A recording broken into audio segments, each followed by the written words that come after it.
Hey yo Kuro Lovers, akhirnya setelah penantian selama 1 bulan lamanya, spoiler One Piece chapter terbaru sudah berterbangan di mana-mana. Tentu saja kabar baik ini sangat mengobati kerinduan para fans One Piece di seluruh dunia.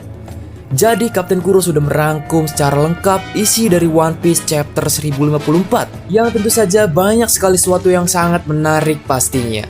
Tapi seperti biasa, sebelum kita berlayar lebih dalam lagi, jangan lupa klik tombol like, komen, dan juga subscribe ya.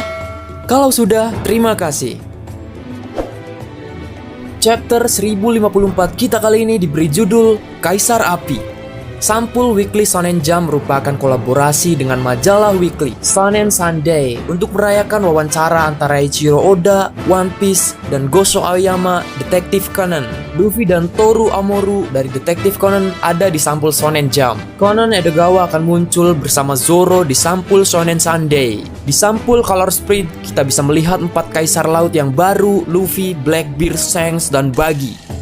Chapter dimulai di Ibu Kota Bunga. Kinemon dan para Kazaya lainnya memperhatikan bahwa seseorang sedang mendekati kota. Kinemon mengatakan Luffy, Dono, dan teman-temannya tidak dapat mengetahui apa yang terjadi. Kemudian mereka pergi untuk berurusan dengan penyusup. Panel memperlihatkan Ryokugyu terus berjalan menuju Ibu Kota Bunga. Dia memikirkan sesuatu dengan berkata, kemampuan untuk mempengaruhi orang lain itu sesuatu yang cukup sulit untuk dicapai. Mungkin kata-kata ini mengacu pada Luffy yang sudah berhasil untuk mempengaruhi orang-orang di sekitarnya agar menjadi rekannya. Kemudian Reizo mengatakan bahwa pria itu adalah seseorang dari marinir, dan Denjiro mengatakan bahwa dia adalah salah satu musuh Luffy dari dunia luar. Ryokugyu berbicara kepada mereka saat dia mulai menggunakan kekuatannya. Ryokugyu berkata, teman-teman, berapa banyak yang kalian ketahui tentang dunia luar? Tenryubito adalah dewa dunia ini. Negara seperti milikmu yang tidak berafiliasi dengan pemerintah tidak akan memiliki hak. Tapi maaf, begitulah sistem di dunia ini. Kemudian Ryokugyu meletakkan tangannya di tanah dan mulai menanam semua jenis tanaman untuk menyerang mereka. Ryokugyu, Kiniku Morimori, hutan kebencian terlarang. Aku adalah pengguna Morimori no Mi, seorang manusia hutan. Aku adalah alam itu sendiri, bapak dari semua kehidupan, seperti laut. Ketika Ryokugyu mengatakan alam, dia menggunakan kata logia. Nah, di chapter kali ini terkonfirmasi bahwa Ryokugyu adalah seorang pengguna buah iblis bertipe logia, guys. Di sini terlihat Ryokugyu terus berbicara dan berkata, aku akan memberimu pelajaran tentang kemanusiaan. Kita perlu menciptakan makhluk rendah untuk hidup. Semua orang bisa bertahan hidup dengan meremehkan negara-negara non-afiliasi. Diskriminasi adalah yang memberi kita stabilitas. Dalam halaman ganda yang mengesankan, kita melihat bahwa Ryokugyu telah berubah menjadi semacam pohon raksasa dan menyerang para Kazaya dengan cabang dan akar dari semua ukuran. Sarung pedang merah membela diri sementara Ryokugyu melanjutkan pidatonya. Ryokugyu berkata, tak terhitung orang yang bisa mati di negara ini dan tidak ada hukum yang akan dilanggar. Hentikan aku jika kalian bisa. Aku akan membunuh ribuan orang jika perlu untuk menangkap Luffy si topi jerami. Kemudian Yamato muncul di belakang para samurai Akazaya dan memukul kepala Ryokugyu dengan kanabo-nya. Dan Yamato berhasil menjatuhkan Ryokugyu ke tanah. Yamato memberitahu Ryokugyu bahwa semua yang dia katakan tidak dapat dimaafkan. Serangan Yamato merusak Ryokugyu. Gimana guys? Katanya memiliki haki yang sangat kuat. Yamato mengatakan bahwa Wano Kuni telah menderita 20 tahun tirani. Dan sekarang negara itu akhirnya bebas. Dia tidak akan membiarkan siapapun mengganggu perayaan mereka yang memang layak. Kemudian Ryokugyu bertanya kepada Yamato, siapa kau? Yamato menjawabnya, aku adalah Yamato, anak dari Kaido. Ryokugyu terkejut mendengar kalau Yamato adalah anak dari Kaido. Kemudian disusul dengan Momonosuke yang tiba di medan tempur dalam bentuk naganya. Momo berkata, aku setuju denganmu Yamato. Kami tidak akan membiarkanmu menyentuh pahlawan kami yang masih dalam pemulihan. Sontak saja Ryokugyu terkejut dengan kemunculan naga yang berwarna merah muda itu. Kemudian Momo langsung menyerang Ryokugyu dengan napas apinya. Momo terlihat mencoba meniru nafas api Kaido, tapi dia tak bisa menggunakannya. Sontak saja Ryokugyu terkejut dan Ryokugyu berkata, apa itu seharusnya? Melihat bahwa serangannya gagal, Momo langsung menuju ke arah Ryokugyu dan menggigit. Dia tidak ingin membawa ketakutan ke hati orang lagi. Tubuh Momonosuke kemudian mencoba menjatuhkan Ryokugyu dari Ibu Kota Bunga. Ryokugyu terkejut saat melihat naga merah muda. Dia tidak pernah mendengar kemampuan seperti itu ada. Dia kemudian memberitahu Momo untuk menyingkir dan membungkus beberapa raksasa cabang pohon di tubuh Momonosuke. Untuk menghentikannya, Yamato mencoba terjun membantu Momonosuke, tapi Momo meminta Yamato untuk menjauh. Kemudian kita menuju di tempat lain dekat negeri Wano Kuni. Kita bisa melihat kapal bajak laut rambut merah ada di sana. Beberapa dari kru memberitahu Shanks bahwa mereka ingin melihat Luffy karena dia telah menjadi bajak laut yang hebat. Shanks ingat terakhir kali dia berada di Laut Wano Kuni saat mereka berpisah dengan Oden. Dia juga berpikir bahwa Momonosuke dan Hiyori pasti sudah dewasa. Para anggota kru bajak laut rambut merah bersikeras untuk bertemu dengan Luffy. Kemudian Lucky Rook berkata, "Bos, ayo kita temui Luffy." Di sini Bong Punch merasa kalau Luffy benar-benar luar biasa. Sementara itu Yasop berkata kalau dirinya belum siap mental untuk bertemu dengan Usopp. Di sini Lime Juice melihat berita dan berkata, "Apa ini? Anak laki-laki bernama Kid itu juga dia ada di sini. Bukankah dia bertarung melawan kita belum lama ini?" Kemudian Shanks melihat poster buronan Luffy yang baru. Di sini terlihat kilas balik singkat dari Shanks dimulai. Kapal bajak laut rambut merah mengejar satu kapal perang marinir. Ben Beckman memberitahu Shanks bahwa ada anggota CP9 di kapal perang. Tetapi Shanks tidak peduli dan memerintahkan serangan itu. Dan terlihat Wushu muda bertanya kepada bajak laut apa yang mereka inginkan. Karena tidak ada harta di kapal perang. Siapa bilang mereka hanya memiliki Akuma no Mi yang sangat sedikit? Lalu kita melihat peti dengan Gomu Gomu no Mi yang kita lihat di One Piece chapter 1, di mana Luffy mengambil buah itu untuk memakannya. Flashback berlanjut dengan Shanks mengingat beberapa adegan dengan Luffy di desa Fusa dan momen di mana Shanks mengorbankan lengannya untuk menyelamatkan Luffy kembali.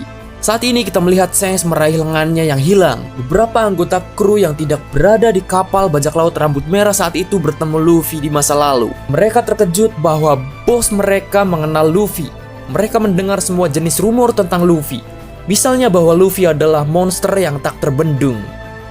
Kemudian Shanks berbicara dengan rekan krunya kalau dia tidak berniat bertemu dengan Luffy. Para kru bajak laut rambut merah terkejut, terutama Lucky Rook. Di sini Shanks berkata, "Bisakah kalian mengingatkanku apa yang terjadi di wilayah kita sekarang?" Kemudian dijawab oleh salah satu kru yang bernama Howling Gap. Dia berkata kalau kamu berbicara tentang pria bernama Barto atau semacamnya, sepertinya dia salah satu bawahan Luffy. Dia membakar bendera kita dan mengubahnya menjadi bendera Luffy. Nah, Shanks merasa kalau dia harus pergi untuk menyelesaikannya. Atau apa yang akan terjadi dengan kredibilitas bajak laut rambut merahnya. Kemudian Shanks pergi duduk di meja sebelah Ben Beckman dan menyajikan secangkir sake untuk dirinya sendiri. Dan Shanks berkata, "Hey Beck, saya pikir sudah waktunya untuk bergabung dengan pertarungan. Ya, untuk One Piece." Kemudian panel terpotong menuju ke markas besar angkatan laut di dunia baru. Sebuah pertemuan sedang berlangsung. Seperti yang dikatakan marinir yang tidak dikenal ini, kita melihat berita utama koran dunia yang mengatakan kalau Sabo membunuh Raja Nefertari Cobra dari kerajaan Arabasta. Kemudian pembicaraan marin yang tidak diketahui tentang apa yang terjadi di tanah Mary Joyce saat referee berlangsung. Seorang marinir yang tidak dikenal tahu Akainu bahwa mereka tidak dapat membiarkan kaum revolusioner terus melakukan hal-hal sesuka mereka. Akainu mengatakan kepadanya bahwa dia sudah tahu, tetapi mereka tidak memiliki cukup pasukan untuk semuanya. Di situ terlihat bahwa Akainu, Kizaru, dan marinir yang tidak dikenal ada di pertemuan itu. Angkatan laut tak dikenal berkata pria bernama Sabo, sang kaisar api itu sekarang menjadi pahlawan di seluruh dunia. Nefertari Cobra adalah satu-satunya anggota dari 20 kerajaan yang mendirikan pemerintah dunia 800 tahun yang lalu, yang berpartisipasi dalam referee. Pembunuhan orang ini merupakan pencapaian penting bagi tentara revolusioner. Angkatan laut tak dikenal berkata lagi, beberapa jam sebelum pembunuhan di daerah pemukiman Tenryubito, di tanah para dewa, lambang bangsawan dunia, kuku naga langit dihancurkan. Itu adalah deklarasi perang. Saat dia berbicara, kita melihat bendera Tenryubito yang berkibar di atas sebuah gedung. Terbakar selama insiden itu. Tentara angkatan laut yang dipimpin oleh Laksamana Ryokugyu dan Fujitora menghadiri panggilan para bangsawan. Tapi pada akhirnya pasukan revolusi mampu membebaskan Bartolomeo Kuma, mantan anggota tentara revolusioner yang menjadi budak Tenryubito. Dan mereka semua lolos.